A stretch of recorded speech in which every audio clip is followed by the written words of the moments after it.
நல்ல தகப்பனே, சர்வ வல்லமை உள்ள எங்கள் ஆண்டவரே, இந்த அருமையான நேரத்திற்காக உமக்கு ஸ்தோத்திரம். கிருபை உள்ள கரத்தில் எங்களை தாழ்த்துகிறோம். தேவ ஆவியானவர் வழி நடத்துவீராக. பேச வேண்டிய வார்த்தைகளை ஆவியானவர் கற்றுக் கொடுப்பீராக. ஆவியானவர் சபைகளுக்கு சொல்லுகிறதை காதுள்ளவன் கேட்க கடவன் என்று வாசிக்கிறோமே. எங்கள் இருதயங்கள் திறக்கத்தக்கதாய் ஆவியானவர் பேசுவீராக, ஈடுபடுவீராக, இந்த வார்த்தைகளை அனுப்புவீராக.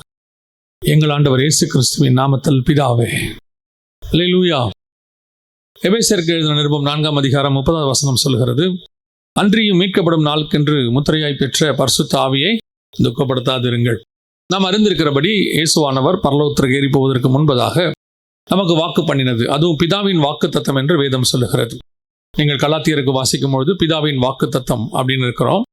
அப்போஸ்தலர் நடபடிகளை சொல்லும் போது பிதாவின் வாக்கு தத்தம் நிறைவேற நீங்கள் எருசலேமிலே காத்திருங்கள் என்று கர்த்தர் சொன்னார். அப்போ பரிசுத்தாவின் அபிஷேகத்தை குறித்து தான் அது சொல்லப்படுகிறது.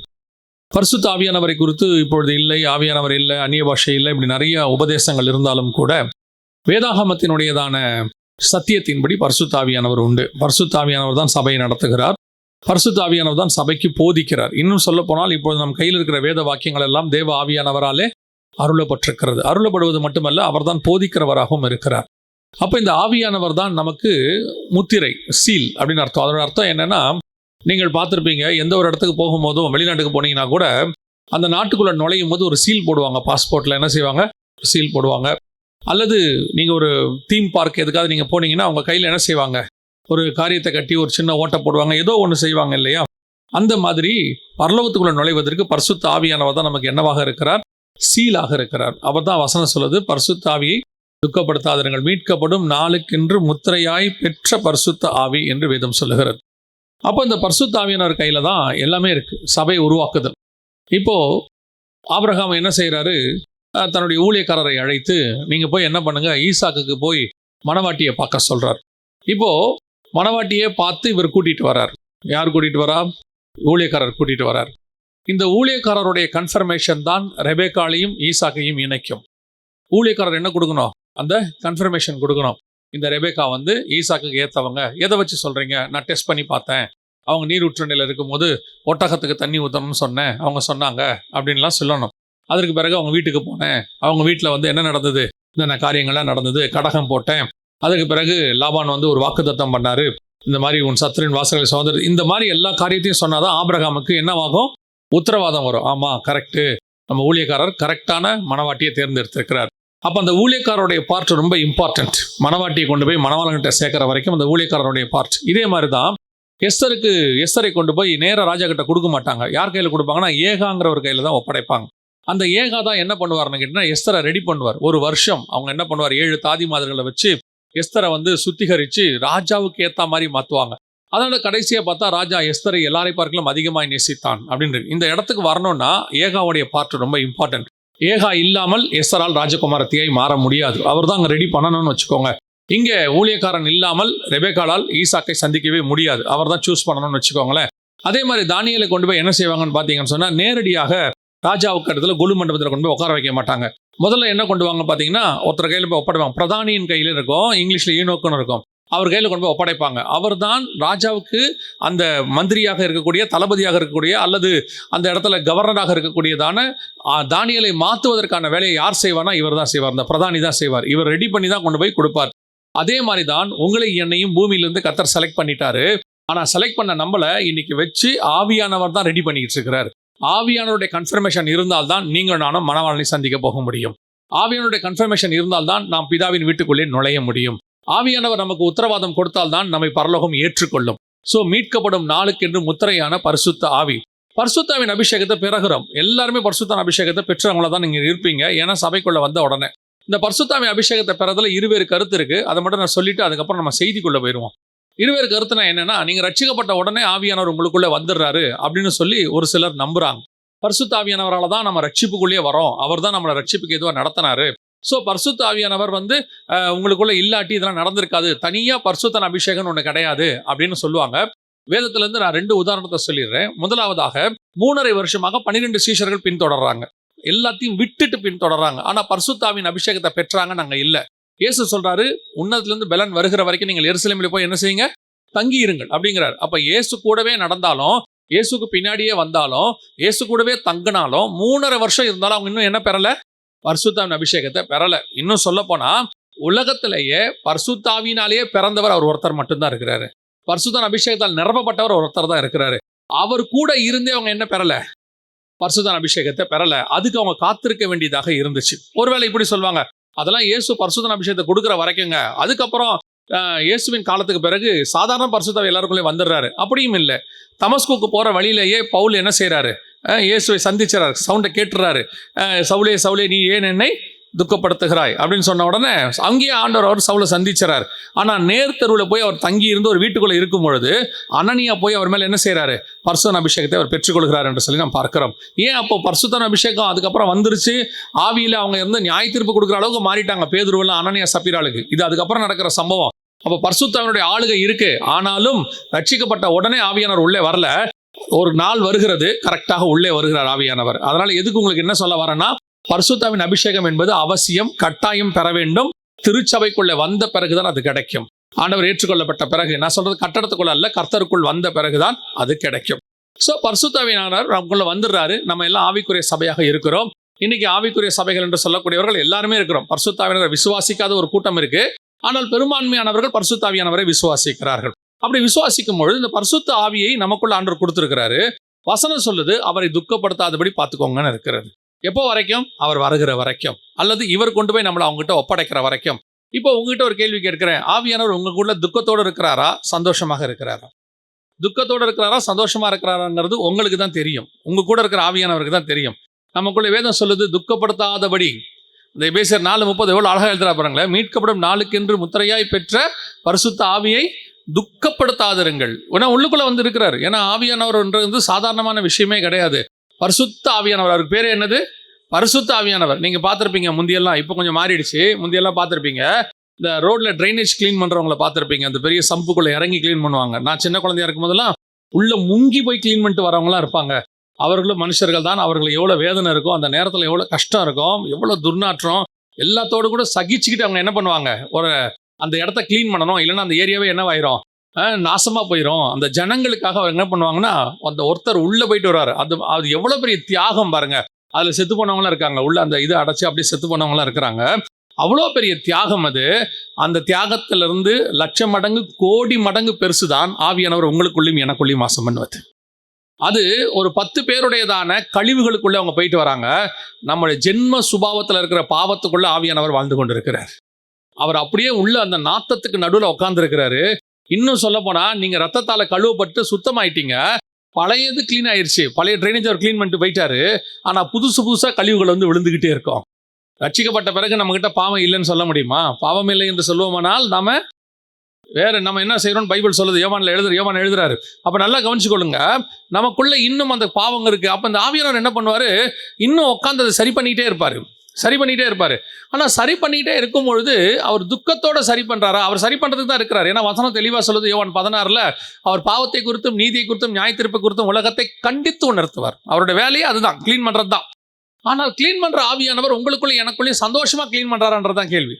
இப்போ வீட்டில் வேலை இருக்கும், நிறைய பார்த்தீங்கன்னா சகோதரிமார்கள் வீட்டு வேலையை எடுத்து போட்டு செய்வாங்க, எல்லா வேலையும் செய்வாங்க ரொம்ப ஆனால் சந்தோஷமாக செய்கிறோமா துக்கமாக செய்கிறோமா அந்த வேலைங்கிறது தான் ரொம்ப முக்கியம்.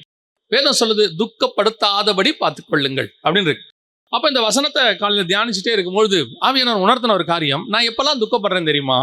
நான் உனக்குள்ள இருந்து துக்கப்படுற காரியங்கள் உனக்கு தெரியுமா? நான் எப்பெல்லாம் துக்கப்பட்டுக்கிட்டு இருக்கிறேன், எல்லாருக்குள்ளேயும் அந்த காரியம் நான் துக்கப்படுற காலம் எப்போ இருக்கு தெரியுமா அப்படின்னு சொல்லி சில காரியங்களை கர்த்தர் உணர்த்தினார். வாசிங்க, ஆதியாகமத்தின் புஸ்தகம் 6ஆம் அதிகாரம் 7வது வசனத்தை வாசிங்க. அப்பொழுது கர்த்தர் நான் சிருஷ்டித்த மனுஷனை பூமியின் மேல் வைக்காமல் மனுஷன் முதற்கொண்டு மிருகங்கள், ஊரும் பிராணிகள், ஆகாயத்து பறவைகள் பரியந்தமும் உண்டாயிருக்கிறவைகளை நிகிரகம் பண்ணுவேன்.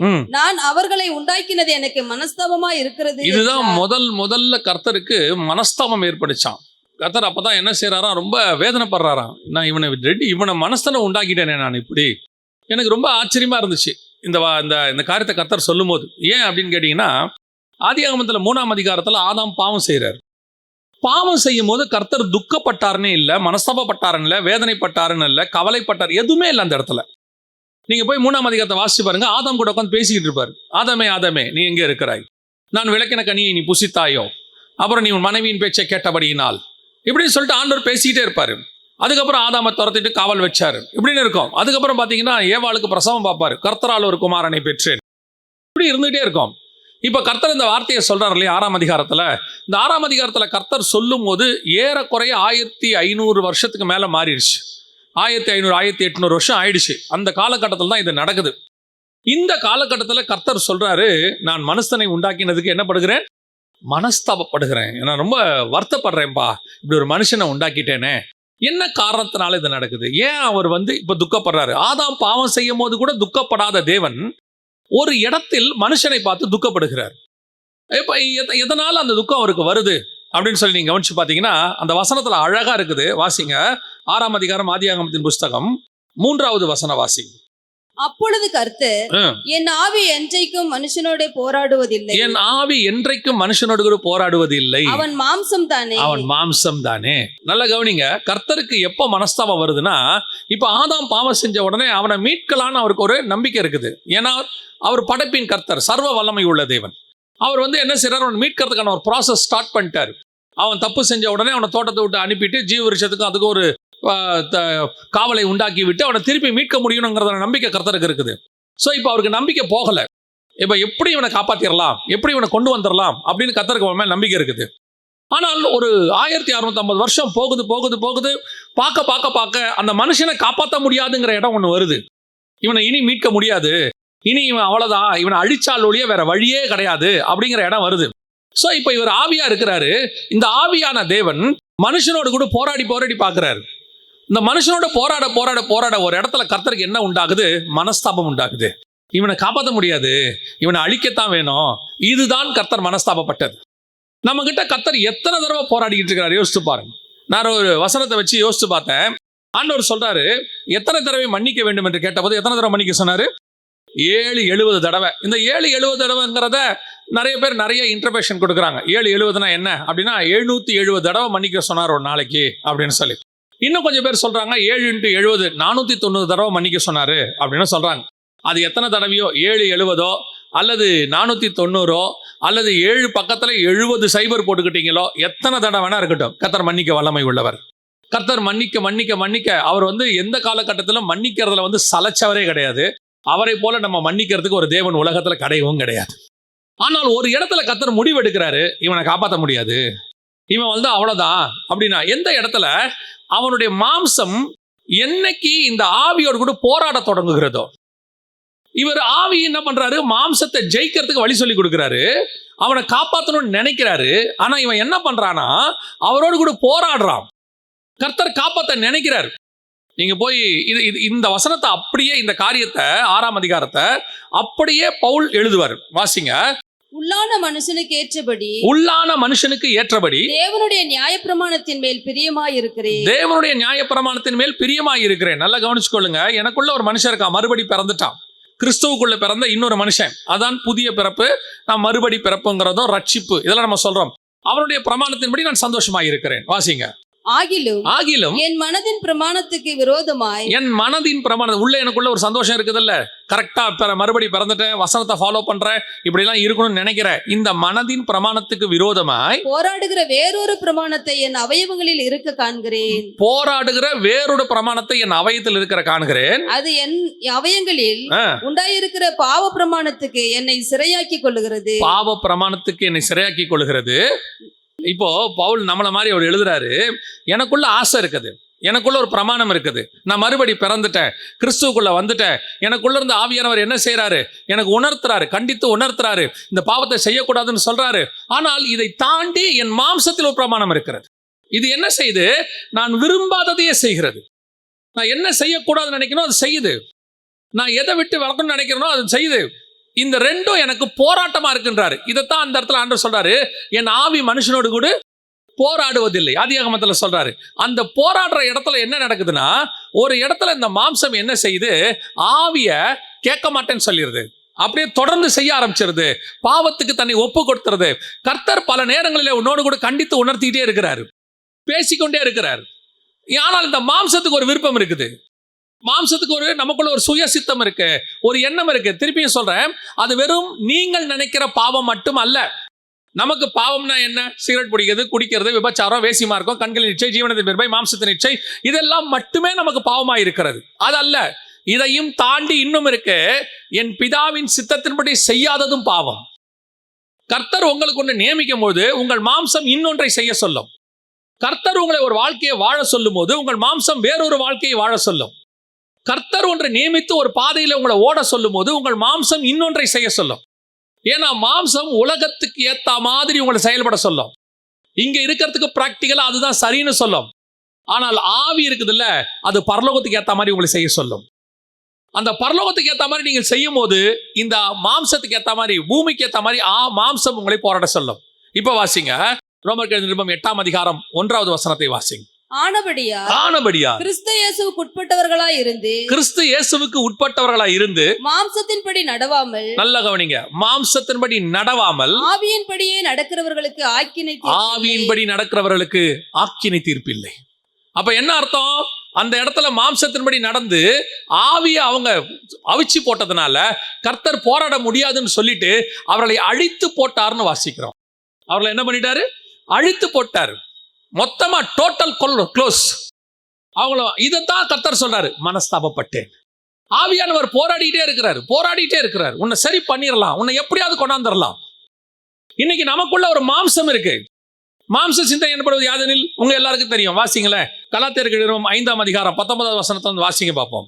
மாம்சத்தின் கிரியைகள் வெளியரங்கமாய் இருக்கிறது. மாம்சத்தின் கிரியைகள் வெளியரங்கமாய் இருக்கிறது. அவையாவன, நல்லா கவனிச்சுக்கொள்ளுங்க, நீங்க சொல்லக்கூடிய எது அதெல்லாம் தாண்டி ஒண்ணு அது உள்ள இருக்கு.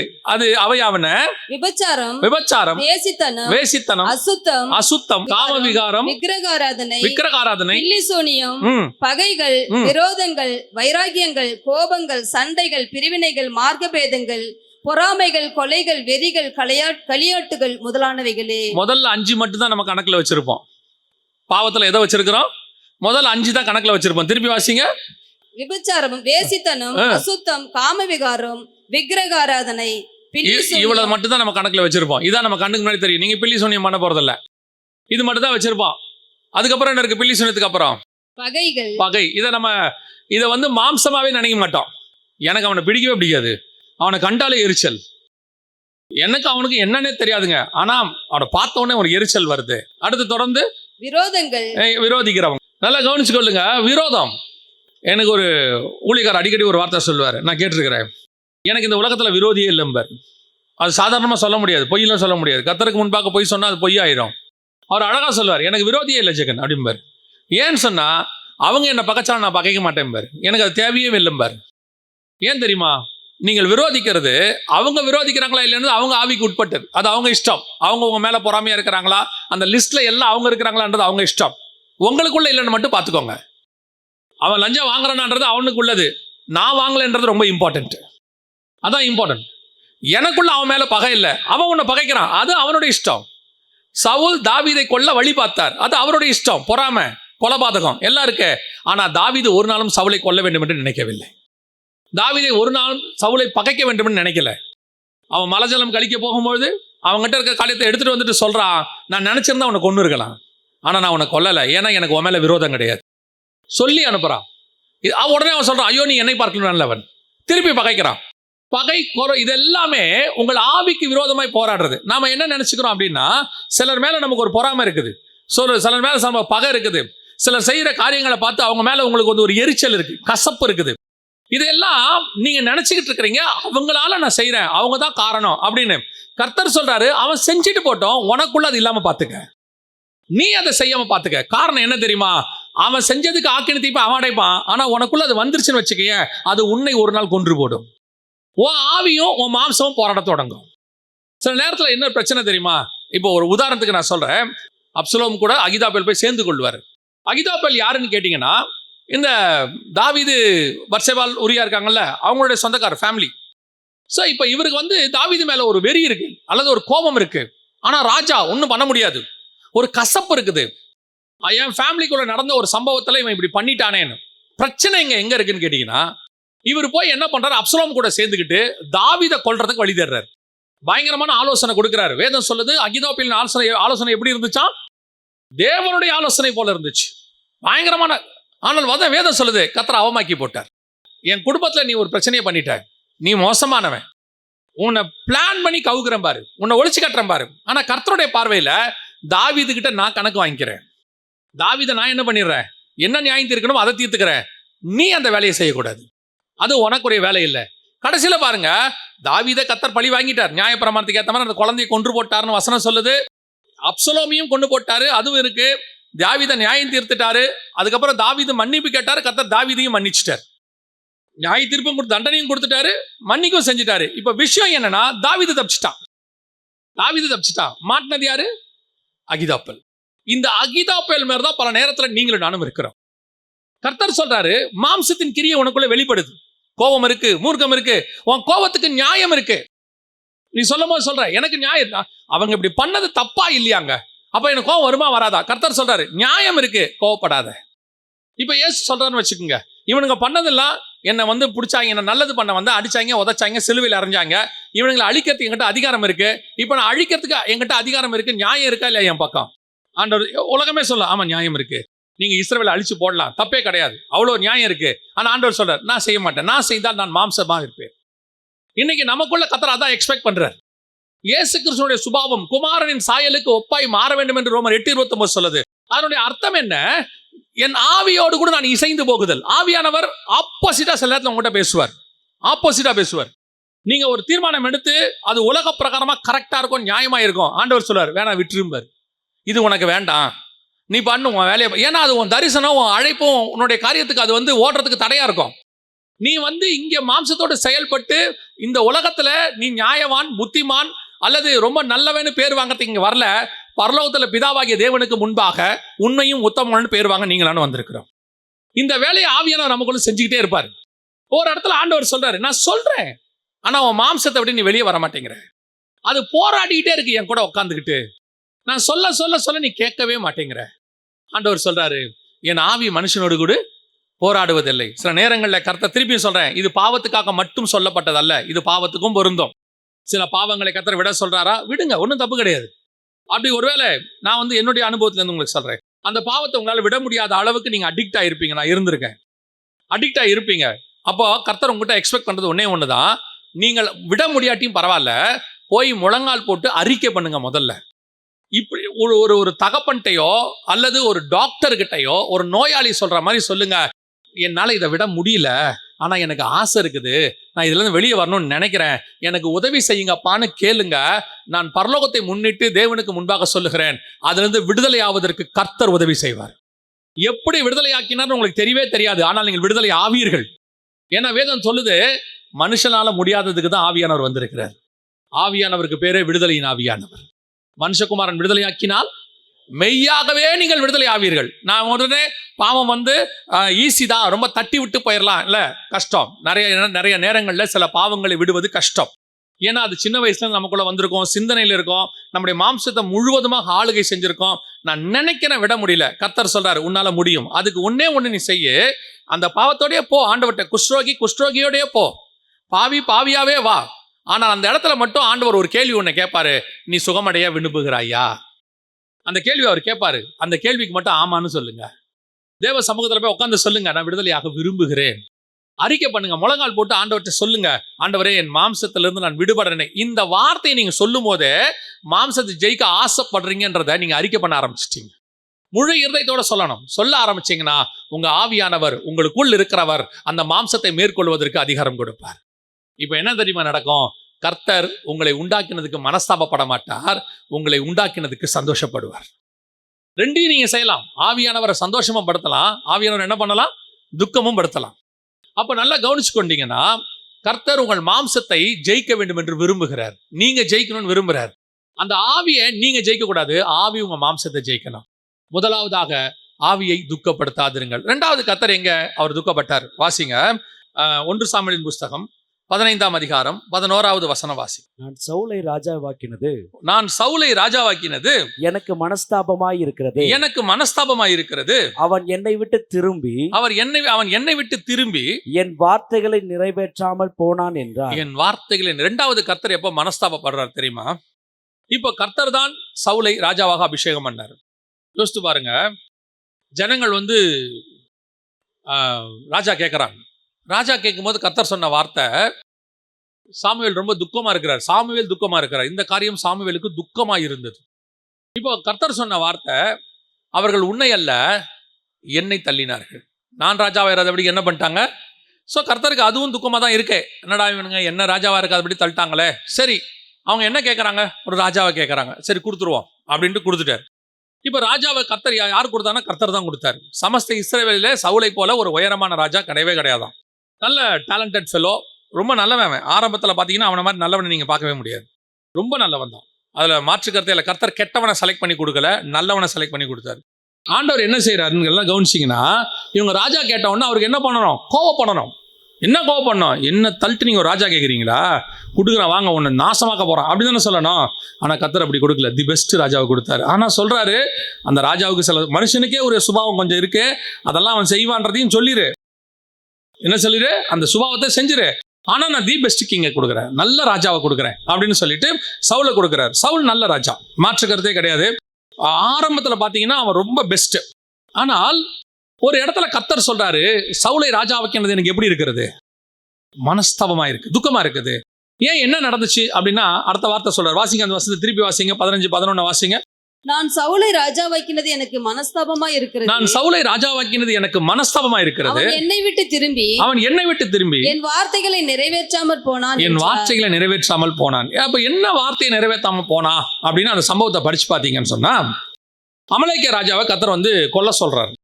அமலேக்கிய ராஜா மட்டும் இல்ல, அவங்ககிட்ட இருந்து எந்த பொருளையும் எடுக்காத, எல்லாத்தையும் கொன்னுடு அப்படிங்கிறார், எல்லாத்தையும் க்ளோஸ் பண்ணிடு அப்படிங்கிறார். இது கேட்கறதுக்கு கொஞ்சம் கர்த்தருடைய வார்த்தை. ஆனால் இவர் போய் என்ன பண்றாரு? ராஜாவையும் ஆடு மாடையும் வச்சிடறாரு. யாரு வச்சிடறாரு? சவுல் வச்சிடறாரு. வச்ச உடனே கர்த்தர் சொல்றாரு, சவுல் வந்து இப்படி பண்ணது எனக்கு மனஸ்தாபமா இருக்குது, அவனை ராஜாவை இல்லாத நான் தள்ளிட்டேங்கிறார். இப்போ சாமுவேல் வராரு. சாமுவேல் வந்து என்ன பண்றாரு? ஆடு மாடையெல்லாம் வெட்டி ராஜாவையும் வெட்டி போட்டுறாரு. வேலை முடிஞ்சிருச்சு. அந்த வேலை வந்து முடிஞ்சிருச்சு. நியாயமா வேலை முடிஞ்சிருச்சு. சவுலை மன்னிச்சிடலாம் இல்லையா? சவுலை என்ன பண்ணிடலாம்? மன்னிச்சிடலாம். ஆனால் சவுலை மன்னிக்கல கர்த்தர். கர்த்தர் சொல்றாரு, அவனை தள்ளு, அவனை விட்டுரு, அவனை வேற ராஜாவை கொண்டாந்துடலாம், இவன் வேணான்றாரு. அப்படி என்ன சவுல் பண்ணான்? சரி, அவன் ஆடு மாடு மேல ஒரு ஆசைப்பட்டான். எத்தனை பேரை மன்னிச்சிருக்கிறார்? எத்தனை பேர் ஆண்டவர் மன்னிச்சிருக்கிறார்? அப்படி இருக்கும்போது ஏன் சவுலை மட்டும் மன்னிக்கல? ஏன் அவனை போட்டு தள்ளு அப்படின்னு சொல்லிட்டாரு. இதுமாதிரி ராஜா அவனை பத்தி பேசாத, அவனை தள்ளிடு. வசனம் சொல்லும், சவுலுக்காக சாமுவேல் துக்கமாக இருக்கும்பொழுது கர்த்தர் சொல்றாரு, எது வரைக்கும் நான் தள்ளின சவுலுக்காக நீ துக்கமாக இருப்ப? நீ வா, வேற ஒருத்தனை ராஜாவை நம்ம அபிஷேகம் பண்ணுவோம். அந்த அளவுக்கு சவுல் மேல கோபம் வரத்துக்கு என்ன காரணம்? அந்த அளவுக்கு சவுல் துக்கப்படுத்திட்டான். என்ன துக்கப்படுத்திட்டான்? வசனத்தை ஃபாலோ பண்ணாததா அப்படின்னா, அதுக்கு பின்னாடி ஒரு மிக முக்கியமான கர்த்தருடைய விஷயம் ஒன்று இருக்கு. என்னன்னு கேட்டீங்கன்னா, யாத்ராகமத்தின் புஸ்தகம் 17ஆம் அதிகாரத்தை திருப்பி கொள்ளுங்க. யாத்ராகமத்தின் புஸ்தகம் 17ஆம் அதிகாரத்துல 2வது ஆஃப்ல இருந்து இருக்கும். நீங்க பாத்தீங்கன்னா 2வது பகுதியிலிருந்து அந்த காரியத்தை நீங்கள் பார்க்க முடியும். யாத்ராகம் 17ல இவங்க நடந்து வராங்க. வரும்போது அமலேக்கியர் என்ன செய்யறாங்க? 8வது வசனத்துல இருந்து அமலேக்கியர் வந்து என்ன செய்யறாங்க? ரெவிதீமில இஸ்ரவேலோட கூட யுத்தம் பண்றாங்க. அந்த யுத்தத்துல மிக முக்கியமான காரியம் நடக்குது. அங்க ஒரு தீர்க்க தரிசனம் கர்த்தர் சொல்றாரு. என்ன சொல்றாரு பாருங்க. 16வது வசனம் வாசிங்க. 16. அமலேக்கின் கை கர்த்தருடைய சிங்காசனத்துக்கு விரோதமாய் இருந்தபடியால் தலைமுறை தோறும் அவனுக்கு விரோதமாய் கர்த்தரின் யுத்தம் நடக்கும் என்று. கர்த்தருடைய யுத்தம் நடக்கும். இந்த யுத்தம் எப்ப முடிவுக்கு வரும்? 14வது வசனம் வாசிங்க. பின்பு கர்த்தர் மோசேயை நோக்கி, இதை நினைவு கூறும் பொருட்டு நீ ஒரு புஸ்தகத்தில் எழுதி யோசுவாவின் செவி கேட்கும்படி வாசி, அமலேக்கை வானத்தின் கீழெங்கும் இராதபடி நாசம் பண்ணுவேன் என்றார். அமலேக்கை வானத்தின் கீழிராதபடி நாசம் பண்ணுவேன் என்றார். இந்த தீர்க்க தரிசனம் நிறைவேறுகிறது எங்கன்னு கேட்டீங்கன்னா, சவுல் மூலமாக நிறைவேறணும். இந்த தீர்க்க தரிசனம் கர்த்தர் நிறைவேற்ற போறது யாருக்கிட்டனா, சவுலை வச்சு. இப்போ கர்த்தர் இதை சொல்லும் போதே சவுல் பிளான்ல இருக்கான். அவன் பிளான், கர்த்தருடைய பிளான்ல யாருக்கா? சவுல் வந்துட்டார். இப்போ கர்த்தர் வந்து சொல்லிட்டாரு, இவனை ஒரு நாள் டோட்டலா பூமிக்கு இல்லாதபடி க்ளோஸ் பண்ணிடுவேன் அப்படின்ட்டு. நடந்தது என்ன? இப்போ அந்த நாள் வருது, அந்த டே வருது. கர்த்தர் சொல்றாரு சவுலுக்கிட்ட, அமலேக்கிய ராஜால இருந்து மொத்தத்தையும் க்ளோஸ் பண்ணு. அதுக்கு முன்னாடியே சொல்லுவாரு, நான் வந்துட்டு சொல்லி இருக்கிறேன், பூமியில நிக்கிரகம் பண்ணுவேன் இருக்கிறேன், அதனால இதை செய்யறேன்னு சொல்லுவாரு. ஆனால் சவுலுக்கு கர்த்தர் சொன்ன தீர்க்க தரிசனம், அவன் சவுலுங்கிறவன் உருவாக்கப்பட்டதே அதுக்குதான். சவுல் மேல உள்ள அபிஷேகம் எதுக்கு? அமலேக்கை க்ளோஸ் பண்றதுக்கு தான் அந்த பிளான். அவன் செய்ய வேண்டியதான வேலை, ஊழியம், அபிஷேகம் எல்லாம் தான். அதை அவன் செய்யாம போனதுனால இப்போ அவன் செய்யலன்னா என்ன ஆகும்னா, கர்த்தருடைய வார்த்தை நிறைவேறாது. அவனை சொல்லி சொன்ன கர்த்தருடைய வார்த்தை நடக்காது. கர்த்தர் சொன்னது நடக்காட்டி எப்படி இருக்கும் பாருங்க. ஆண்டவர் சொல்றாரு, வானம் பூமி ஒழிந்து போனாலும் கர்த்தருடைய வார்த்தை ஒரு நாளும் ஒழியாது. இப்ப சவுல் அதை மாத்த விரும்புறான். சவுல் கொலை பண்ணல, அமலேக்கிய ராஜாக்களை க்ளோஸ் பண்ணலன்னா இப்ப கர்த்தர் சொன்ன தீர்க்கதரிசனம் என்ன செய்யாது, நடக்காது. நடக்கலன்னா கர்த்தர் சொன்னது தப்பா போயிடும். அப்ப கர்த்தருடைய வார்த்தையை நிறைவேற்ற மிக முக்கியமான பொறுப்பு. ஏறக்குறைய ஒரு 300-400 வருஷம் கழிச்சு இது நடக்குது. கிட்டத்தட்ட 300 வருஷம் கழிச்சு நடக்குதுன்னு வச்சுக்கோங்க. அந்த தீர்க்கதரிசனத்தை நிறைவேற்ற வேண்டிய ஆள் யாரு? சவுல். இது அவன் செய்யல. இப்ப செய்யலன்னா கர்த்தர் சொல்றாரு, மனஸ்தாபப்பட்டார். ஏன் மனஸ்தாபப்பட்ட? நான் உன்னை உருவாக்குனதை எதுக்கு தெரியுமா சவுல்? இந்த நாளுக்காக தான். இதான் உன் மேல உள்ள அபிஷேகம். எவ்வளவு பெரிய வார்த்தை! என் வார்த்தையை பூமியில நிறைவேற்றுற மனுஷன் நீ. கர்த்தருடைய வார்த்தையை கர்த்தர் நிறைவேற்றுறதுங்கிறது வேற, கர்த்தருடைய வார்த்தையை மனுஷன் நிறைவேற்றுறங்கிறது எவ்வளவு பெரிய ஆசீர்வாதம். அதுக்கு தான் கர்த்தர் சவுலை வச்சார். ஆனா சவுல் அந்த ஆடு மாடு மேல ஆசைப்பட்டு அந்த கர்த்தருடைய வார்த்தை நிறைவேறணும், என் மேல அதுக்கு தான் அபிஷேகம் இருக்கு, அதை புரிஞ்சுக்காம விட்டான்ல. பார்க்கறதுக்கு சிம்பிளா இருக்கு ஒரு ஆடு மாடு, அந்த கொழுமையான செழுமையான ஆடு மாடுன்னு இருக்கு. ஆனா போனது ராஜ்யபாரம், அபிஷேகம் போயிடுச்சு. இதுக்கு தான் கர்த்தர் மனஸ்தாபப்படுறாரு. இதே காரியம் தான் இப்போ நடக்குது. நம்ம எல்லாரையுமே கர்த்தர் அபிஷேகிச்சது ஒரு நோக்கத்தோடு கூட. ஆவியானவர் உங்களை வேறு பிரிச்சது, தேர்ந்தெடுத்தது, அபிஷேகிச்சது, அழைத்தது, சபைக்குள்ள வச்சு உருவாக்குறது, எல்லாத்துக்குமே ஒரு திட்டம் இருக்கு. God's plan. அதுக்காக தான் கர்த்தர் உங்களை உருவாக்கினார். ஆனா அந்த நாள் வரும்போது யோசிச்சு பாருங்க, உங்களை ஒரு விஷயம் செய்ய வைக்கிறார். ஒரு உதாரணத்துக்கு நான் சொல்றேன். இன்னைக்கு பிரசங்கம் பண்ணணுன்றதுக்காக கர்த்தர் என்ன உருவாக்கி இருக்கிறாருன்னு வச்சுக்கோங்க. நான் ஒரு உதாரணத்துக்கு சொல்றேன். இப்போ நான் இதுக்கு என்னை எப்படி உருவாக்கணும்னா, கிட்டத்தட்ட ஒரு 50 வருஷத்துக்கு முன்னாடி, 52 வருஷத்துக்கு முன்னாடி ஒரு தாயின் கருவுல உருவாக்கணும். தாயின் கருவில் என்ன செய்யணும்? உருவாக்கணும். அங்கிருந்து பத்திரமா தாங்கி பிடிக்கணும். ஒவ்வொரு நாளும் தாங்கி பிடிக்கணும். 365 நாள் 24 மணி நேரமும் தாங்கி பிடிக்கணும். தாங்கி பிடிச்சு சரியான நேரத்துக்கு ரட்சிப்புக்குள்ள நடத்தணும், உள்ள வர வைக்கணும். தேவனை அறிகிற அறிவுக்குள்ள வரணும், வந்து பரிசுத்த ஆவிக்குள்ள நிரப்பணும். இந்த பிரசங்கத்தை நான் பண்ணணும்னா இந்த பைபிளை நான் எத்தனை தடவை படிக்கணும்? இதுக்கு முன்னாடி பைபிளுடைய அறிவு எனக்கு வரணும். அதுக்கு என்னை கொண்டு போய் ஒரு சர்ச்சில் உட்கார வச்சு அதுக்கு ஒரு ஊழியக்காரனை ஏற்படுத்தி எனக்கு அதுக்கு பரிசுத்த ஆவியினர் கூட இருந்து வழி நடத்தி இவ்வளவும் படிக்க வச்சு இந்த பிரசங்கத்தை இன்னைக்கு பண்றதுக்கு 52 வருஷமா கர்த்தர் ப்ரிப்பேர் ஆகியிருக்கிறார். சொல்றது புரியுதா? நீங்க சொன்னீங்க தெரியுமா இங்க வருவதுக்குன்னு சொல்லி, இதை நம்ம சாதாரணமா சொல்றோம்ல. ஆனால் இதுக்கு 52 வருஷம் பரலோகம் ப்ரிப்பேர் பண்ணியிருக்கு. என்ன எல்லாரையும் ப்ரிப்பேர் பண்ணுது. உங்களை பண்ணணும், என்ன பண்ணணும், தம்பி அதுக்கு உருவாக்கணும், எல்லாரையும் உருவாக்கணும். எல்லாரும் சேர்ந்து ஒரு மீட்டிங் நீங்க நடத்தணும். இதுக்கு ஒவ்வொருத்தரையும் ரெடி பண்ணிருக்கு. இவ்வளோ ரெடி பண்ணி வந்து பந்தலை போட்டு எல்லாம் வந்து உட்காந்துட்டு, தம்பி வந்து என்னை கூப்பிட்றாரு 10 மணிக்கு, அண்ணே மீட்டிங் ரெடி ஆயிடுச்சுண்ணே வாங்கினே அப்படின்னா, தம்பி கொஞ்சம் டயர்டா இருக்கு தம்பி, ஈவினிங் மீட்டிங் வரட்டுமா, காலையில நீங்களே பாடி முடிச்சிடுங்க அப்படின்னா, தம்பி என்ன பண்ணிடுவாரு, இதுக்கு மேல அவரை ஃபோர்ஸ் பண்ண முடியாதுன்ட்டு அவரும் வந்துடுவாரு, மீட்டிங்கை நடத்திடுவாரு. அங்க படுத்தோம்ல, அங்கேயே அபிஷேகம் முடிஞ்சிருச்சு, அங்கேயே வேலை முடிஞ்சிருச்சு. அங்க வந்து சொல்லுவார் சாமுவேல்கிட்ட, இன்னொரு ஆள்கிட்ட சொல்லுவாரு, அந்த பையன் அங்கேயே தூங்கட்டும், அவனை ரூம்லேயே வச்சு அடக்கம் பண்ணு, நம்ம வேற ஆள் அபிஷேகம் பண்ணிடுவோம். யாரை பண்ணுவோம்? கூப்பிட்டா ஓடி வந்து சொன்னபடி பிரசங்கம் பண்றாமல்ல, அவனை வர வச்சிருவோம். இதுதான் அங்கே நடந்துச்சு நம்ம காலத்தில். இப்போ நான் ஒரு எக்ஸாம்பிளுக்காக உங்களுக்கு சொன்னேன். பல நேரங்களில் கர்த்தர் நம்மை அப்படித்தான் வச்சிருக்கிறார்.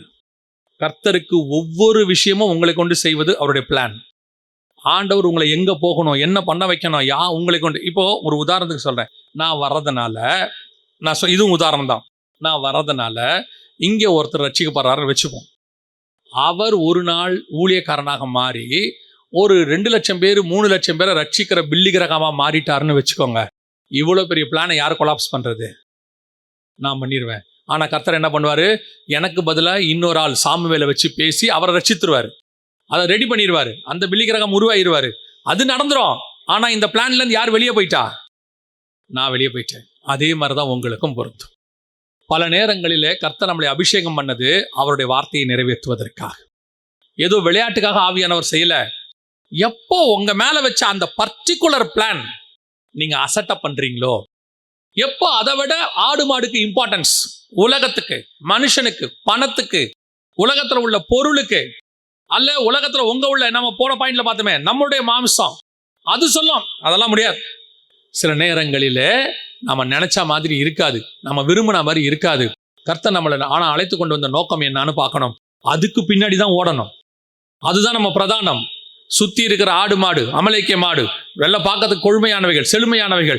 கர்த்தர் உங்களை கொண்டு ஒரு காரியத்தை செய்ய நினைத்த போது, அபிஷேகித்திருக்கும் போது, அதை வேற எதுக்காகவும் நீங்கள் அசட்டை பண்ணுவீர்களானால் கர்த்தர் சொல்வாரு, இவனை ராஜாவாக்கினதுக்கு நான் மனஸ்தாபப்பட்டேன், இவனை ஊழியக்காரனாக்கினதுக்கு நான் மனஸ்தாபப்பட்டேன், இவனை இந்த அபிஷேகத்தை, இந்த காரியத்தை இவனுக்கு கொடுத்ததுக்கு நான் மனஸ்தாபப்படுகிறேன். காரணம் என்ன?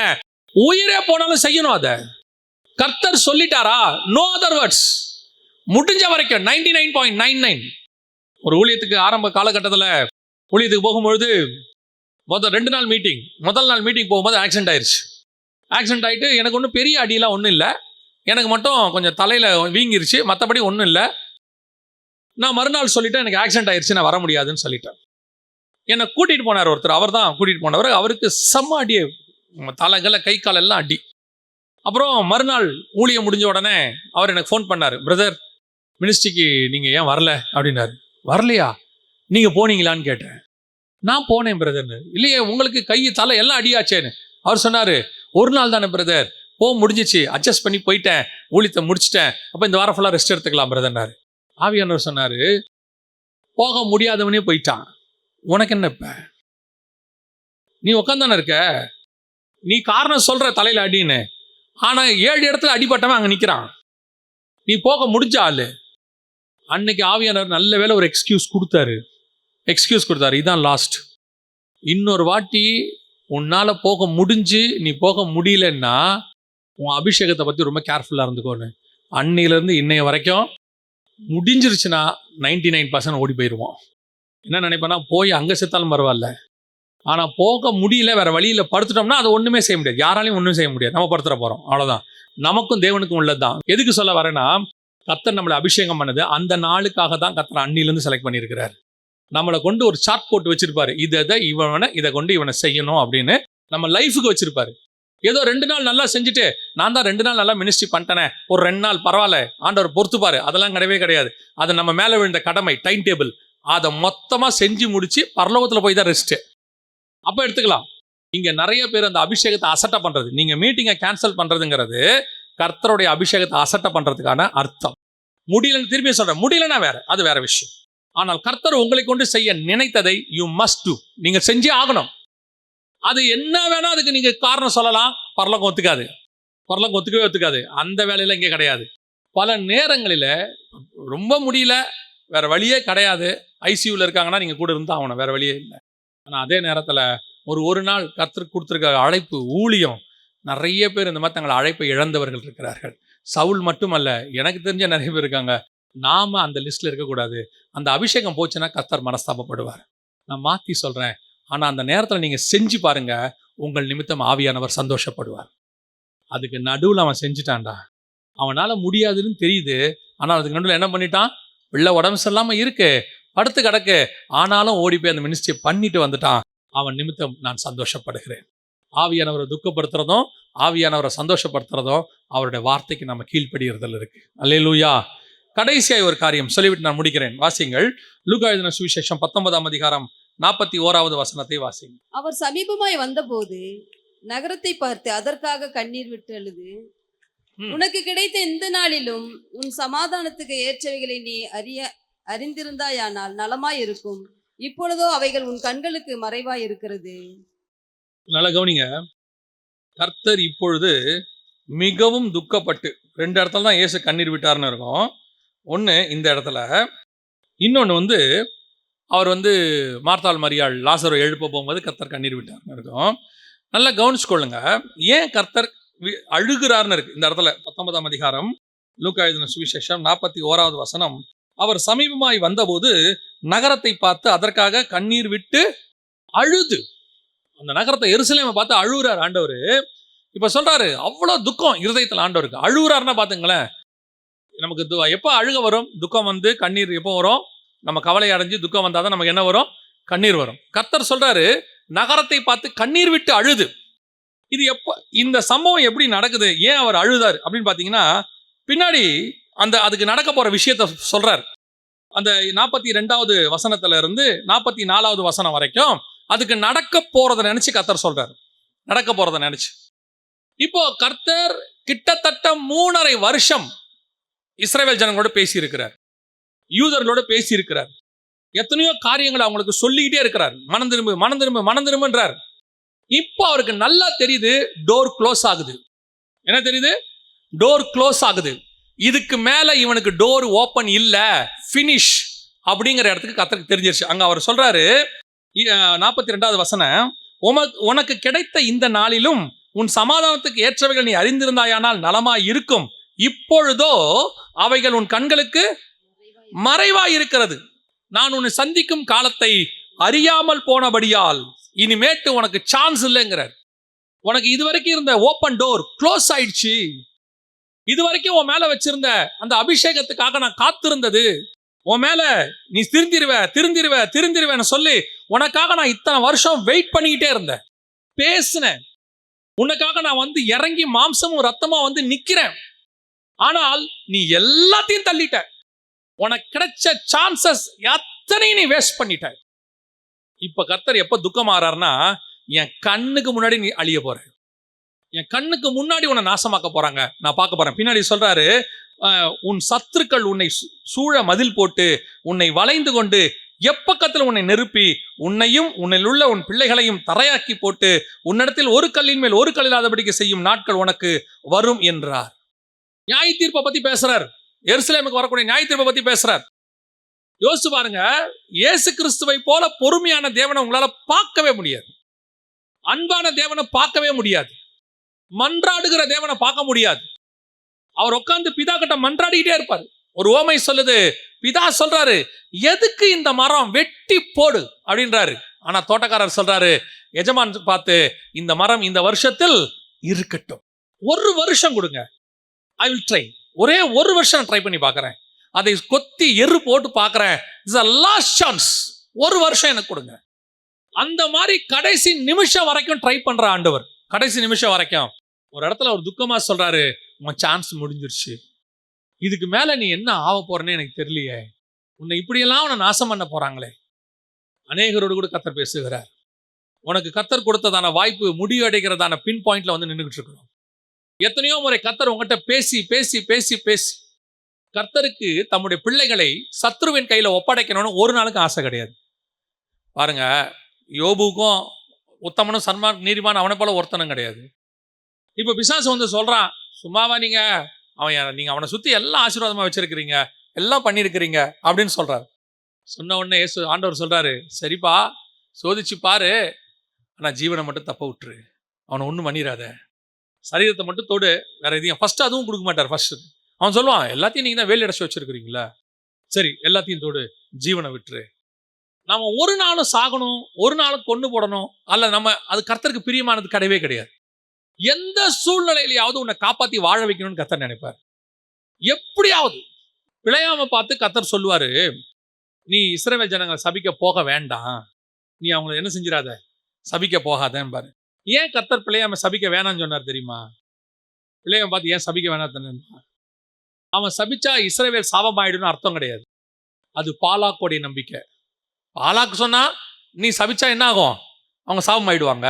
உடனே கர்த்தர் அவங்கள சபிக்காத அப்படின்னா என்ன அர்த்தம்னா, நம்ம என்ன நினச்சிக்கிட்டோம், எங்கடா போய் பிழையாம் சபிச்சு இஸ்ரவேல் சாபம் ஆயிடுமா அப்படின்னா இல்லவே இல்லை. அதுக்கு இல்லை காரணம்.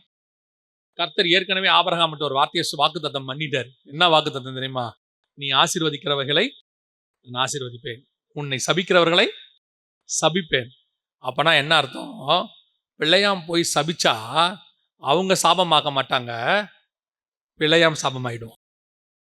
இப்ப கர்த்தர் அவ்வளவு தூரம் போவேனா, கழுதையை 2 பக்கமும் வச்சு நெருக்குனது, அவனுக்கு முன்னாடி நின்னது, கர்த்தர் அவனுக்கு முன்பாக கழுதைக்கு முன்பாக நின்றார்னு இருக்குல்ல, உருவின பட்டயத்தோட, இவ்வளவும் எதுக்கு தெரியுமா? பிழையாமை காப்பாற்றுவதற்கு, பிழையாமை காப்பாத்துறதுக்கு. வேணாம் பிழையாம், நீ போனீன்னா சாபமாயிடுவ, உன்னை கொன்னுடுவாங்க, நீ செத்துருவ. அதே மாதிரி பாருங்க, பிழையாமை மோசே வெட்டி போட்டான்னு இருக்கும், பிழையாம் செத்துட்டான். இப்ப கர்த்தர் தடுத்தது எதுக்கு தெரியுமா? இஸ்ரவேலை காப்பாற்றுவதற்கு அல்ல. ஆண்டவருக்கு நல்லா தெரியும், கர்த்தரால் ஆசீர்வதிக்கப்பட்டவனை எவன் சபிச்சாலும் அந்த சாபம் அவன் தலை மேல நிக்காது. உங்களுக்கும் அது வாக்குத்தத்தம் தான். கர்த்தர் உங்களை ஆசீர்வதிச்சிருக்கிறார். உங்களை எவன் சபிச்சாலும் அந்த சாபம் உங்க தலை மேல நிக்காது. அதனால அவன் சபிக்கிறான், இவன் சபிக்கிறான், நீங்களும் போய் அவனை சபிக்காதீங்க. அவன் சபிச்சானா அந்த சாபம் அவன் தலை மேலதான் நிற்கும். ஏன்னா கர்த்தர் தெளிவா சொல்லிட்டாரு, நான் ஆசீர்வதிக்கிறவனை நான் ஆசீர்வதிப்பேன், சபிக்கிறவனே அதனால தான் நோவா பார்த்தீங்கன்னா நிர்வாணத்தை வந்து காம் பார்த்து சொல்லிடுவார் வெளியே. ஆனா நோவா பார்த்தீங்கன்னா காம சபிக்க மாட்டார். நோவா யாரை சபிப்பார்னா காமோடைய பையனை சபிப்பார், கானான் சபிக்கப்பட்டவன். ஏன் தெரியுமா? நோவாவுக்கு நல்லா தெரியும் காம யார் ஆசீர்வச்சிருக்கிறது, கர்த்தர் ஆசீர்வச்சிருக்கிறாரு. வேலையை விட்டு வெளியே வந்த உடனே சேம் காம் யாபேத் என்பவர்களை கர்த்தர் ஆசீர்வதிச்சவனை நோவா சபிச்சா என்ன ஆகாது, நிக்காது. ரொம்ப தெளிவா சொல்லுவாரு. அதான் தெளிந்து, குடி வெறி தெளிந்து, திராட்சரசம் வெறி தெளிந்து நோவா சொல்லுவாரு கானான் சபிக்கப்பட்டவன். அதோட அர்த்தம் என்ன? நீ பொழைச்சிருவ, உன் பிள்ளை ஜெத்தான். அப்போ கர்த்தர் ஆசீர்வதிச்சவனை யாரும் சபிக்கவே முடியாது. நீங்கள் நானும் கர்த்தரால் ஆசீர்வதிக்கப்பட்டவர்கள். பக்கத்து வீட்டுக்காரன் சபிக்கிறான், எதிர் வீட்டுக்காரன் சபிக்கிறான், மண்ணவாரி உர்றான், தூசிக்கிறான், எதை பத்தியும் கவலைப்படாதீங்க. அதெல்லாம் அவங்களுக்கு அவங்களே வச்சுக்கிறதான செல்ஃப் சாபம். உங்களை அது எதுவுமே செய்யாது. ஆனா அதே நேரத்துல கர்த்தர் உங்களுக்கு ஒரு அபிஷேகம் வச்சிருக்கிறார். அந்த அபிஷேகத்துல இருந்து உங்களை காப்பாற்ற விரும்புகிறார். உனக்கு ஆண்டவர் சொல்றாரு வேணாம், உனக்கு ஆண்டவர் எச்சரிப்பு கொடுக்கிறார். இந்த காரியத்தை செய்யாத, இங்க போகாத, இங்க இரு, இந்த இடத்துக்கு போ அப்படின்னு ஆண்டவர் சொல்றாரு. அது சொல்றதுக்கு காரணம் என்ன தெரியுமா? உங்களை காப்பாற்ற விரும்புவது. இங்க என்ன ஆகுது? கர்த்தர் சொல்லி சொல்லி சொல்லி சொல்லி ஆண்டவர் அவருடைய சொன்னதெல்லாம் வீணா போகுது. அவரும் உட்கார்ந்து சொல்றாரு பிதா கிட்ட, இந்த வருஷம் இருக்கட்டும், இல்லையே அவன் திருந்திடுவான், அவன் மாறிடுவான். வாக்கு கடங்காத பெருமூச்சுகளோடு கூட என்ன செய்யறாரா? விண்ணப்பங்களை ஏறெடுத்துக்கிட்டே இருக்கிறாரு. உங்களுக்கு தெரியும் தானே ஆண்டவர் எத்தனை தடவை உங்ககிட்ட பேசியிருக்கிறார், எத்தனை தடவை பேசியிருக்கிறார். அப்படியே கேட்குறீங்க. அப்புறம் கொஞ்ச நாள் கழிச்சு அதே பாவம், அதே காரியம். கர்த்தர் பார்க்கிறாரு, உன்னை நான் ஒப்பு கொடுக்க கூடாது என்று நினைக்கிறேன். சத்துருக்கள் கையில கொடுக்க கூடாது. அவர்களுடைய சூழ மதில் போட்டு உன்னை நெருக்கி உன் பிள்ளைகளை கொன்று உன்னுடைய வீடு கீடெல்லாம் இடிச்சு, இது வேணாம்பா, இந்த நிலைமை உனக்கு வர வேண்டாம். எப்ப துக்கமா இருக்கும் தெரியுமா? உனக்கு இதை கட்டி கொடுத்தது நான் தான். எருசலேமை கர்த்தர் தான் கட்டி கொடுத்தாரு. இஸ்ரவேல்னு ஒருத்தனை உருவாக்குனது கர்த்தர் தான். அவர் தான் எல்லாம் ரெடி பண்ணாருப்பா. அவரே சொல்றாரு, இது உனக்கு நடக்க வேண்டாம். உனக்கு கிடைத்த அது லாஸ்ட் சான்ஸ் கொடுக்குறாரு. நான் நெகட்டிவா முடிக்க விரும்பல, பாசிட்டிவா முடிக்க விரும்புறேன். அந்த 42வது வசனத்தை வாசிங்க பார்ப்போம். உனக்கு கிடைத்த இந்த நாளிலும் உன் சமாதானத்துக்காக ஏற்றவைகளை நீ அறிந்திருந்தாயானால், உன் சமாதானத்துக்கு ஏற்றவைகளை நீ அறிந்திருந்தாயானால் நலமாயிருக்கும். Last chance. இந்த நாளிலும் நீ தள்ளிட்டா, அந்த சான்ஸை மிஸ் பண்ணிட்டீனா, இப்பொழுதோ அந்த சான்ஸை மிஸ் பண்ணவங்களுக்கு தான் அது. இப்போவும் கர்த்தர் கடைசியாய் உங்களுக்கு வாய்ப்பு கொடுக்க விரும்புகிறேன். நான் முதல் பாயிண்ட்ல உங்களுக்கு சொன்னதை திருப்பி சொல்றேன். நீ போய் விட முடியாத காரியமா இருந்தாலும் ஆண்டவர்கிட்ட, ஆண்டவரே நான் நிக்கணும்னு நினைக்கிறேன் தான், இதெல்லாம் கேட்கும் போது எனக்கு ஒரு கஷ்டம் வருது, என் இருதயத்தில் ஒரு வாதம் வருது, நான் செய்யறது தப்புன்னு எனக்கு புரியுது, ஆனாலும் நான் அந்த ஒரு இடத்துல விழுந்துடுறேன், இப்போ எனக்கு கடைசி சான்ஸ்னு சொல்றீங்க, நான் மனம் திரும்ப விரும்புறேன் நீ சொன்னீங்கன்னா, அந்த ஃபர்ஸ்ட் பாயிண்ட்ல சொன்னதை திருப்பி சொல்றேன். கர்த்தர் உனக்கு பலப்படுத்த வல்லமை உள்ளவராக இருக்கிறார். உங்களுக்கு தெரியுமா, லாஸ்ட் மினிட் இப்ப சொல்லிட்டாரு ஆகாபு கிட்ட, எலியா கிட்ட சொல்லி அனுப்புறாரு, அவன் செத்தான்னு போய் சொல்லும்பாரு. படுக்கை விட்டு இறங்க மாட்டான், அவன் செத்தான்னு போய் சொல்றது எலியா சொன்னா அப்படியே நடக்கும். மழை பெய்யினா பெய்யும், பெய்யாதனா பெய்யாது, அக்கினி இறங்கினா இறங்கும். எலியாவுடைய வார்த்தையை மாதிரி ஒரு தீர்க்க தரிசனமான வார்த்தை, கர்த்தர் அதை கேட்டு செஞ்சார்னு இருக்கும். எலியாவின் சொல்படி கர்த்தர் செஞ்சார். அப்படியாப்பட்ட ப்ராஃபட் வந்து சொல்லிட்டா, நீ செத்தடா, சோ இனி நோ மோர் சான்ஸ், அவ்வளவுதான் முடிஞ்சிருச்சு, செத்தனே அவன் சொல்லிட்டான். ஆனா இப்பவும் கர்த்தர் ஆகாபுக்கு ஒரு சான்ஸ் வச்சாரு, லாஸ்ட் சான்ஸ். கர்த்தர் சொல்றாரு எலியா கிட்ட வந்து, ஆகாபு தன்னை தாழ்த்தினதை கண்டாயா? அவன் இப்ப தன்னை தாழ்த்தினா பத்தியா? அவன் ஆக்சுவலா இந்த நிமிஷம் அவன் செத்துருக்கணும். நீயும் சொல்லிட்ட, நானும் ரெடி ஆயிட்டேன், எல்லாம் ஓகே தான், பட் இந்த லாஸ்ட் சான்ஸ் ஒன்று கொடுத்தேன், அவன் மனம் திரும்பிட்டான், அவனை மன்னிச்சிருவோம். நினிவே ஜனங்கள், அவருடைய பாவம் வந்து எட்டினது. யோனாவை அனுப்பிட்டாரு, சொல்லு அவனுங்க செத்தானுங்கன்ட்டு. Last chance. அவர்கள் ரட்டுடுத்தி சாம்பல்ல உட்கார்ந்தாங்க. கர்த்தர் அவர்களை மீட்க வல்லமை உள்ளவராக இருந்தார். அதே தேவன் தான் உங்களுக்கும் எனக்கும் தேவனாக இருக்கிறார்.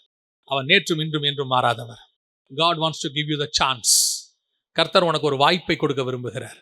நீ எப்பேற்பட்டாதான் வேதம் சொல்லும், உன்னுடைய பாவங்கள் செக்க செவேர் என்று இருந்தாலும் நம்முடைய இரத்தத்தாலே கழுவி உன்னை வெண்மையும் புதிதுமாய் பரிசுத்தமாய் மாத்த கர்த்தர் வல்லமை உள்ளவராய் இருக்கிறார். கர்த்தர்கிட்ட சான்ஸ் லாஸ்ட் செகண்ட் வரைக்கும் உண்டு, லாஸ்ட் செகண்ட், ஃபைனல் மினிட் வரைக்கும் உண்டு. இன்னைக்கு அந்த சான்ஸை கர்த்தர் கொடுக்க விரும்புகிறார். இப்போ நம்ம கிட்ட கர்த்தர் பார்க்குற காரியங்கள் அதான். உன்னை நான் ஒரு விசேஷித்த அபிஷேகத்தில் வச்சேன், உன்னை நான் உருவாக்கினேன், கர்த்தர் உன்னை ஒரு நோக்கத்துக்காக உங்களை ரெடி பண்ணார். இப்போ இவ்வளவும் பேசி பேசி பேசி கேட்காம லாஸ்ட் மினிட்டுக்கு வந்துட்டீங்க.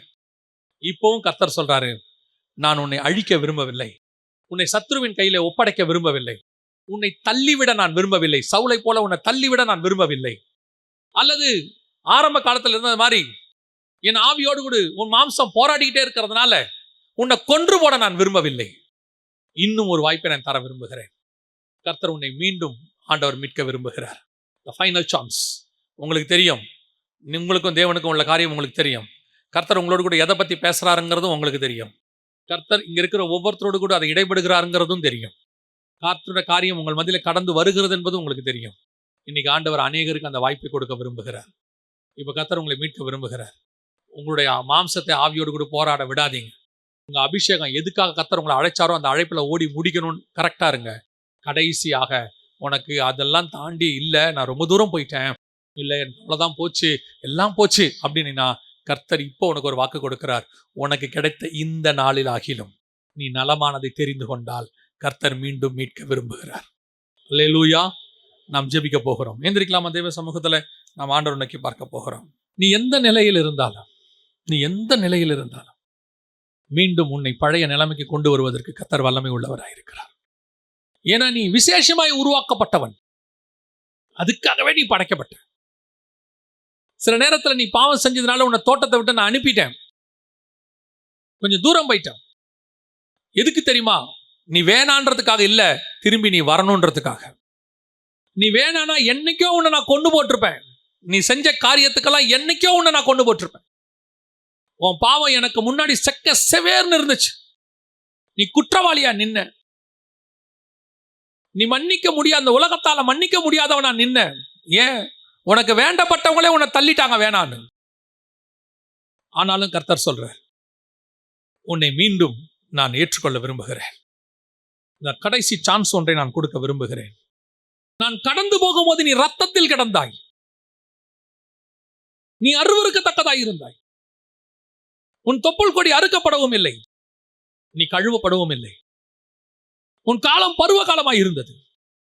நான் என் வஸ்திரத்தினால் உன்னை மூடி, உன் நிர்வாணத்தை மூடி பிழைத்திரு என்றேன். அந்த தேவன் இன்னைக்கும் அதே வார்த்தையை உனக்கு திருப்பி சொல்றாரு, பிழைத்திரு.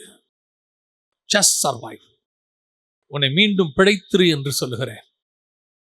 உன் கோபம், உன் மூர்க்கம், உன் ஆணவம், உன் பொறாமை, உன் பெருமை எல்லாத்தையும் இன்னைக்கு போய் தேவ சமூகத்துல பாதத்துல வை. குப்பை. உனக்கு இருக்கக்கூடியதான காரியம் எல்லாம் தேவனாகிய கர்த்தருக்கு முன்பாக பாத படிக்கு கீழே நசுக்கிற விஷயத்தை கையில வச்சுக்கிட்டு நீ பெருசா நினைச்சுக்கிட்டு இருக்க. அவர் பார்வைக்கு அது அருவருப்பா இருக்கு. ஆண்டவர் சொல்றார், அகைன் மீண்டும் உன்னை நான் மீட்க விரும்புகிறேன். தள்ளப்பட்ட கல்லை மீண்டும் மூளைக்கல்லை நான் மாற்ற விரும்புகிறேன். உன் அபிஷேகத்தை நான் புதுப்பிக்க விரும்புகிறேன். யோசுவா என்கிறதான பிரதான ஆசாரியனுக்கு பழைய வஸ்திரத்தை களைந்து புதிய வஸ்திரத்தை போட்ட தேவன் சொல்றாரு, உனக்கு நான் மீண்டும் புதிய வஸ்திரத்தை நான் போட விரும்புகிறேன். மீண்டும் உன் அபிஷேகத்தை நான் புதுப்பிக்க விரும்புகிறேன். அந்த யோசுவா என்ற ஆசாரியனுக்கு கிரீடங்களை செய்யுங்கள் என்று சொல்லப்பட்டது போல அபிஷேக தைலம் எனும் கிரீடத்தை மீண்டும் உன் தலையிலே கர்த்தர் வைக்க விரும்புகிறார். சகரியாவின் புஸ்தகத்தில் அது வருகிறது. அந்த தேவன் உன்னையும் அப்படியே பார்க்க விரும்புகிறார். ஒப்பு கொடுப்போமா தேவ சமூகத்திலே? தேவனை துக்கப்படுத்தாதிருங்கள். உங்கள் நிமித்தம் கர்த்தர் சந்தோஷப்படணும். இவனை உண்டாக்கினதுக்கு நான் மனஸ்தாபப்படுகிறேன்னு சொல்லக்கூடாது. இவனை உண்டாக்கினதுக்கு நான் சந்தோஷப்படுகிறேன். இவனை கிரியேட் பண்ணதுக்கு எனக்கு ரொம்ப சந்தோஷம். நான் சொன்னபடியெல்லாம் அவன் செய்தான். என் வாக்கின்படியெல்லாம் செய்வான். என் இருதயத்துக்கு ஏற்றபடியெல்லாம் அவன் செய்வான். 70 பேர் போய் எல்லா காரியத்தையும் செஞ்சுட்டு திரும்பும் பொழுது வேதம் சொல்லுது, பிசாசு கீழே தள்ளப்பட்டதை இயேசு பார்த்து சொல்றாரு, ஆவியிலே களி கூர்ந்து. அந்த 70 பேர் நிமித்தம் அவருக்கு ஒரே சந்தோஷம். நான் நினைச்சதை செஞ்சுட்டாங்க. அவங்க செஞ்சுட்டாங்க. ஒப்பு கொடுப்போமா தேவ சமூகத்துல? ஆண்டவரே, என் நிமித்தம் நீர் துக்கப்படவே கூடாது இனிமேட்டு. உங்களுடைய ஆண்டவர் சொன்ன வார்த்தையை நாம சொல்லுவோமா? ஆண்டவர் நம்மளை பார்த்து சொன்னாரு, உன் துக்க நாட்கள் முடிந்து போகும். நம்ம சொல்லுவோமா, ஆண்டவரே இனி என்னால உங்களுக்கு துக்கம் வராது, இனி என்னால உங்களுக்கு துக்கம் வராது, நான் இதுவரைக்கும் பண்ண துக்க நாட்கள் முடிஞ்சு போச்சு, இனி என் நிமித்தம் நீங்கள் களி கூற வேண்டும், என் நிமித்தம் நீர் சந்தோஷப்பட வேண்டும். உங்க இருதயத்துக்கு ஏற்றவனாக, உங்கள் சித்தத்தின்படியெல்லாம் செய்கிறவனாக என்னை ஒப்பு கொடுக்கிறேன் ஆண்டவரே. உங்க சித்தம் என்னவோ, உங்க திட்டம் என்னவோ, அதுக்கு தான்ப்பா நான் இருக்கிறேன். அதை தவிர இனி நான் அல்ல, கிறிஸ்துவே என்னில் வாழுகிறார். ஒப்பு கொடுப்போமா? அப்படி ஒருவேளை கர்த்தர் இன்னைக்கு உங்களோட கூட இடைப்பட்டு வார்த்தைகள் உங்கள் இருதயத்தில் பேசி இருக்குன்னா மட்டும் இந்த கரங்களை ஆண்டவருக்கு நேராக உயர்த்தி, ஆண்டவரே இனி என்னால உங்களுக்கு துக்கம் வராது, உன்னை ஒப்பு கொடு. இதுதான் உன் கீழ்ப்படிதல், இதுதான் நீ எல்லாத்தையும் சரண்டர் பண்றன்றதுக்கு அடையாளம். எப்படி ஞானஸ்தானம் வெளியரங்கமான ஒரு அடையாளமோ, அதே மாதிரி உன் கரங்களை உயர்த்தி ஆண்டவர்கிட்ட ஒப்பு கொடுத்தல் ஒரு வெளியரங்கமான ஒரு அடையாளம். Just I commit everything into your foot God. ஒப்பு கொடுப்போமா தெய்வ சமூகத்தில்? நல்ல தகப்பனே, நல்ல தகப்பனே, இனி நான் அல்ல, இனி என்னால் உமக்கு துக்கம் அல்ல. ஆண்டவரே, நான் இதுவரைக்கும் உங்களை வேதனைப்படுத்தினது போதும், இதுவரைக்கும் உங்களை நான் துக்கப்படுத்தினது போதும், இனி என்னால் உங்களுக்கு சந்தோஷம் மட்டும்தான் வரும் ஆண்டவரே. இனி ஆவியானவர் எங்களுக்குள்ள துக்கமா இருக்க மாட்டீர். நாங்க பிரயாசப்படுறோம், எங்க வாழ்க்கை அப்படி அமையணும்னு விரும்புகிறோம். இனி ஒவ்வொரு நாளும் ஆவியானவரை நாங்கள் சந்தோஷப்படுத்தும். ஒப்பு கொடுப்போமா? நல்ல தகப்பனே, சர்வ வல்லமையுள்ள எங்கள் ஆண்டவரே, இந்த நாளிலே எங்களை முழுவதுமாய் ஒப்பு கொடுக்கிறோம், முழுவதுமாய் ஒப்பு கொடுக்கிறோம். இனி நாங்கள் உம்மை துக்கப்படுத்துகிறவர்களாய் அல்ல, நீர் வரும் அளவும் உம்மை சந்தோஷப்படுத்துகிறவர்களாக, உம்மை சந்தோஷப்படுத்துகிறவர்களாக எங்களுக்குள்ளே நீர் ஒவ்வொரு நாளை நீ சந்தோஷமா களி கூறணும் ஆண்டவரே. சந்தோஷப்பட்டு வாசம் பண்ணணும், சந்தோஷப்பட்டு வாசம் பண்ணணும். எங்களை ஒப்பு கொடுக்குறப்பா.